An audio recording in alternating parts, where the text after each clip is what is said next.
Hello students, this is my 13 lecture.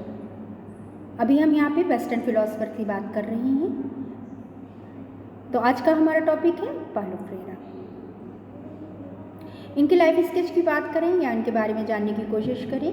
Paulo Ferreira एक important topic है हमारा, और ये फिलोसफर ये अक्सर एग्ज़ाम में पूछे जाते हैं। तो इनके हम लाइफ स्केच की बात करते हैं। तो पाउलो फ्रेरा का जन्म 1921 के उत्तरी पूर्व ब्राज़ील के एक छोटे से नगर रेसिफ में हुआ था। पाउलो फ्रेरा की प्रारंभिक शिक्षा रेफिल के स्कूल में ही हुई, जो वहीं पे वो पैदा हुए थे तो वहीं पे हुई। किंतु 1921 में शेयर बाजार में क्या हुआ, भारी गिरावट आ गई, जिसने संपूर्ण ब्राज़ील को आर्थिक संकट में जन्म दिया। तो फ्रेरा का भी परिवार इस संकट से पर गहरा असर पड़ा और उनकी पढ़ाई क्या हुई, नियमित नहीं हो पाई या कंटिन्यू नहीं हो पाई। आर्थिक मंदी के समय फ्रेरा के परिवार में 2 वक्त के भोजन भी नसीब नहीं हो पा रहा था। उस वक्त उन्होंने कसम खाई कि वो समाज से गरीबी व भूख को समाप्त कर देंगे, क्योंकि इसका उन पर बहुत गहरा असर पड़ा था। तो इसलिए वो बड़े विचलित हो गए अपने गरीबी और दुर्दशा समाज में फैली हुई भुखमरी को देखते हुए। तो उनको इस पर बहुत गहरा असर पड़ा। सन 1959 में फ्रेरा ने रेफेल विश्वविद्यालय से डायरेक्ट की उपाधि प्राप्त की और उसी विश्वविद्यालय में शिक्षा दर्शन के प्रोफेसर नियुक्त हो गए। सन 1964 में जीवन के 15 वर्ष फ्रेरा ने देश निकाला में बिताए। उनके जन जागरण आंदोलन के कारण उन्हें कारावास में डाल दिया गया, जेल में डाल दिया गया। और 1969 में 1979 में ब्राज़ील में जब उन्होंने इसके लिए माफ़ी मांगी, तब वो अपने देश वापस आ पाए। फ्रेरा ने जिनेवा में वर्क काउंसलिंग फॉर चार्जेस की शिक्षा विभाग के लिए कार्य किया। उन्होंने विश्व भ्रमण किया और सभी जगह साक्षरता कार्यक्रम चलाए। 2 मई 1997 में पाउलो फ्रेरा का निधन हो गया और वो हमारे बीच नहीं रहे। बड़ा दुखद रहा कि वो हमारे बीच नहीं रहे। हम फ्रेरा के जीवन दर्शन की बात करते हैं, एजुकेशन फिलॉसफी ऑफ फ्रेरा। तो उनके अनुसार मनुष्य की जो भी क्रिया या व्यवहार करता है उसके पीछे उसकी आवश्यकता नहीं होती, क्योंकि आवश्यकताएं ही मनुष्य को कार्य करने के लिए प्रेरित करती हैं या मोटिवेट करती हैं। जब हमारी जो जो आवश्यकता हो रही है, हम उन्हें पाने की जो भी आकांक्षा होगी उसकी ओर दौड़ेंगे। उसका प्रत्येक कार्य किसी उद्देश्य की पूर्ति के लिए होता है। अगर व्यक्ति में भोजन करने की इच्छा है तो वो वही क्रियाएं करता है जिससे उसका वो भोजन करने की इच्छा हो, या उससे अनुभव होता है कि व्यक्ति अपनी भूख को शांत कर सके। जिस व्यक्ति का व्यक्तित्व का विकास होता है, दूसरे शब्दों में आवश्यकता पूर्ति के लिए व्यक्ति में कुछ आंतरिक प्रवृत्तियां डेवलप होती हैं, जैसे प्रेरणा, रुचि, धैर्य, थकान आदि होते हैं। ये प्रेरक व्यक्ति की आवश्यकताएं कहलाती हैं।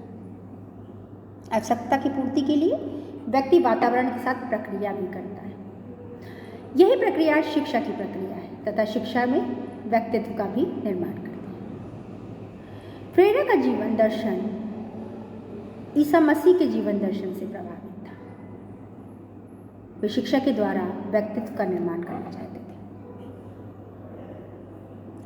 उनके शैक्षिक आदर्श की बात करें, एजुकेशनल आइडियल्स की, तो फ्रेरा एक ऐसी शिक्षा के पक्ष में थे जिसमें एक व्यक्ति दूसरे व्यक्ति के साथ सहयोग करे, प्रेम करे, सहानुभूति का संचार करे तथा उसे सर्वत्र शांति और भ्रातृत्व का विकास हो। क्योंकि आधुनिक काल में निरंकुश और आर्थिक रूप से संपन्न लोग नहीं चाहते थे कि किसान, मजदूर और दलित शिक्षित हो,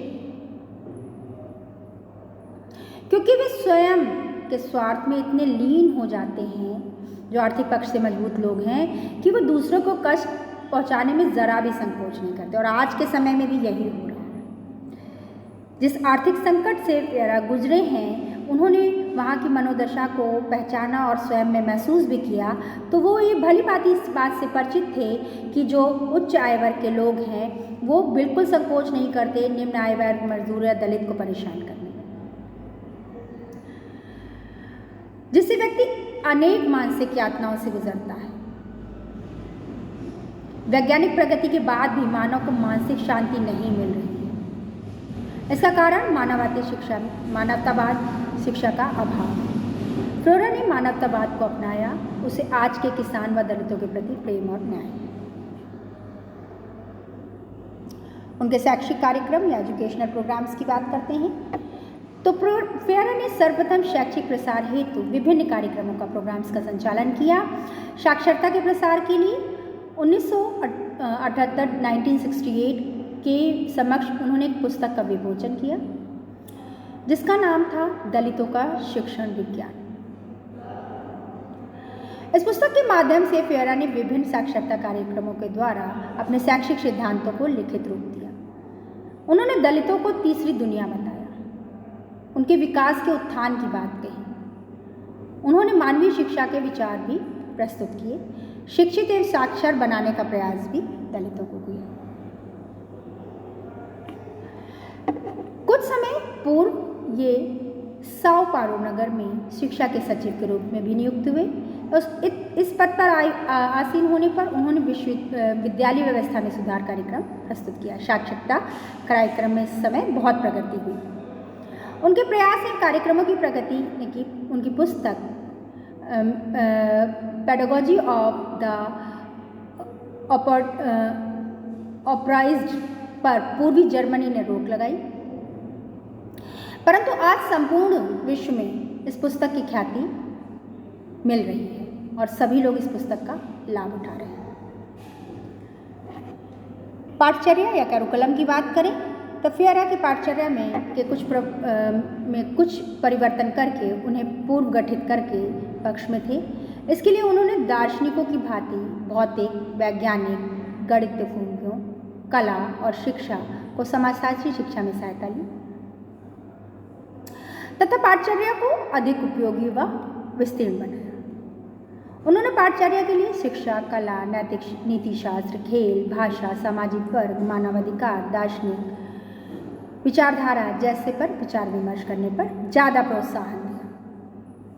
उनके अनुसार कैरिकुलम कैसा होना चाहिए? अल्पसंख्यकों के मूल्यों को शामिल करना चाहिए उसमें।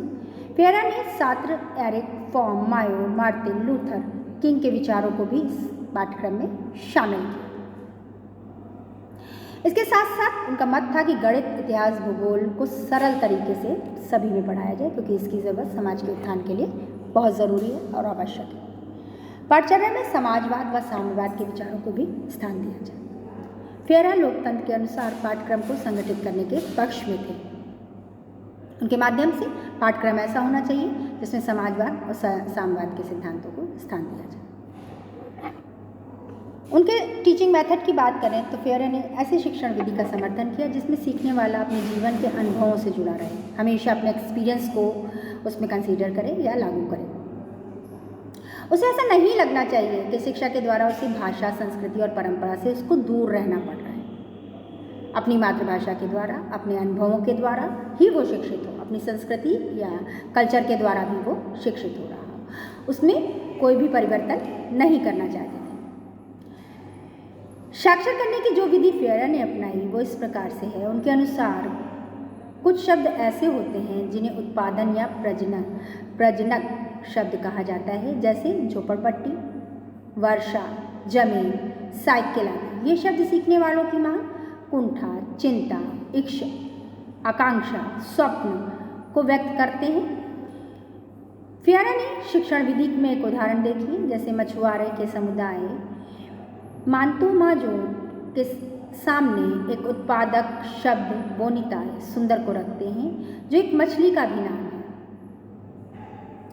फिर उन लोगों को एक शहर का चित्र दिखाया जाता है जिसे मकान में आदमी बोनिता मछली को पकड़े हुए है तथा मछली का शिकार करने वाले के नाम है। उन लोगों ने उसे ध्यान से देखा और पास जाकर कहा, यह मांतोमाजो है और हमें इसकी जानकारी नहीं थी। इस प्रकार मछुआरे को शिक्षित करने की इस विधि का संपूर्ण विश्व में प्रशंसा होती है। एवोल्यूशन मूल्यांकन की बात करें शिक्षा में तो फ्लोरा मानवतावादी विचार के प्रेरक थे, जिसमें प्रभावित होकर उन्होंने दलितों की शिक्षा उनके प्रति प्रेमपूर्ण दृष्टिकोण अपनाने पर विशेष प्रेरणा या बल दिया। फ्रेरा प्रायः अनेक विचारकों से प्रभावित थे तथा उनको अपनी शिक्षा का एक अंग मानते थे। उन्होंने सरल तरीके से साक्षरता का प्रसार कार्यक्रम के द्वारा दलितों का उत्थान करने का विचार बनाया। इन सभी तथ्यों के द्वारा उन्होंने समाज को त्रिलोक में विभाजित करके तीसरी दुनिया, दलितों को तीसरी दुनिया के उत्थान के विकास की ओर विचार किया।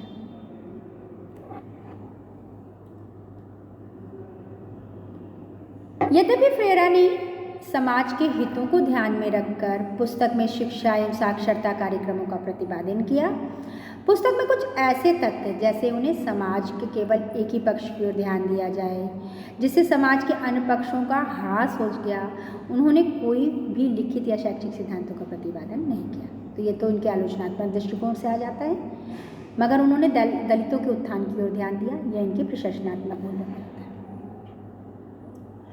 कंट्रीब्यूशन ऑफ एजुकेशन की बात करें तो शिक्षा में 3 फ्रेरा ने विशेष रूप से समाज के दलित वर्गों को लिए साक्षरता का अभियान चलाया और उनका प्रतिपादन किया, क्योंकि उन्होंने देखा था समाज में बहुत गरीबी, भुखमरी, दलितों का शोषण, उन पे उच्च वर्ग की बर्बरता को बरसाते हुए, तो उनका विशेष लगाव दलितों पे था। उन्होंने अपनी पुस्तक पेडागॉजी ऑफ द अपग्रेड्स की रचना की। उन्होंने इसके साथ साथ शिक्षा के सचिव के रूप में भी शिक्षा जगत में विशेष कार्य किया और योगदान दिया तथा विद्यालय की व्यवस्था को सुधारने हेतु साक्षरता कार्यक्रमों के लिए अनेक प्रयास किए। पहले फ्रेरा शिक्षा में शैक्षिक आदर्श प्रस्तुत किए। शैक्षिक कार्यक्रमों का बहुत योगदान है। उनकी पाठचर्या, शिक्षण विधि काफ़ी सराहनीय है। इस प्रकार शिक्षा जगत के प्रमुख दार्शनिक के रूप में फ्रेरा का योगदान निसंदेह बहुत ही अद्वितीय है, अभूतपूर्व है। तो हमने आज जाना कि जितने भी फिलॉसफर हमने लिए वेस्टर्न और इंडियन, उसमें हमने पहले फ्रेरा को आज लिया ये टॉपिक। उनके शैक्षिक दर्शन को बताइए, शिक्षा के में उनके क्या क्या योगदान है या प्रयासों को बताइए। इस तरह से आपको एक क्वेश्चन आ जाता है। शैक्षिक योगदान को बताइए, शैक्षिक आदर्श के बारे में उनके बताइए, उनके कौन कौन से कार्यक्रम थे, उनका कैरिकुलम कैसा था, उनका अनुशासन कैसा था, उनके टीचिंग मेथड्स कौन कौन से थे। इस तरह के क्वेश्चन इसमें आते हैं। तो अब ये टॉपिक आपका यहीं पे मैं ख़त्म करती हूँ और इस तरह से आपके वेस्टर्न फिलॉसफी का जो सेकेंड यूनिट है इसको मैं आज यहाँ पे समाप्त करती हूँ। इसमें इंपॉर्टेंट क्वेश्चंस में अगर की बात करें तो जितने भी वेस्टर्न और इंडियन फिलॉसफर्स हैं इनको आप पढ़ लीजिएगा, जो कि हमारी कई यूनिट्स में हैं। सेकंड यूनिट्स को हमने 13 पार्ट में डिवाइड किया है, 13 यूनिट्स में है ये। और 13 में इसमें आपका फिलॉसफी में जितने पूछे गए मीनिंग कॉन्सेप्ट उसका एक क्वेश्चन आ सकता है, और आपका आइडियलिज्म, नेचुरलिज्म, प्रोग्रेसिविज्म और रियलिज्म पूछा जा सकता है। गांधी जी, टैगोर और विवेकानंद इंडियन फिलोसफर में पूछे जा सकते हैं, और वेस्टर्न फिलोसफर के सारे आपका जॉन डीवी हैं, प्लेटो हैं, आपका पहले फ्रेरा हैं और रूसो हैं। तो ये सब आपके वेस्टर्न फिलोसफर्स में आ जाते हैं। तो इनको भी आप ध्यान से पढ़ लीजिएगा। इस तरह से एक एक क्वेश्चन आपके लॉन्ग क्वेश्चन इसमें कवर होते हैं। शॉर्ट क्वेश्चन भी अगर आप पूरे हमारे लेक्चर देखेंगे सारे तो उससे आपके शॉर्ट क्वेश्चन्स भी कवर हो जाते हैं सारे। तो इस तरह से हमारा सेकेंड यूनिट आज यहीं खत्म होता है। थर्ड यूनिट में हम नए टॉपिक के साथ आपसे मिलेंगे। तब तक के लिए goodbye childrens, take care.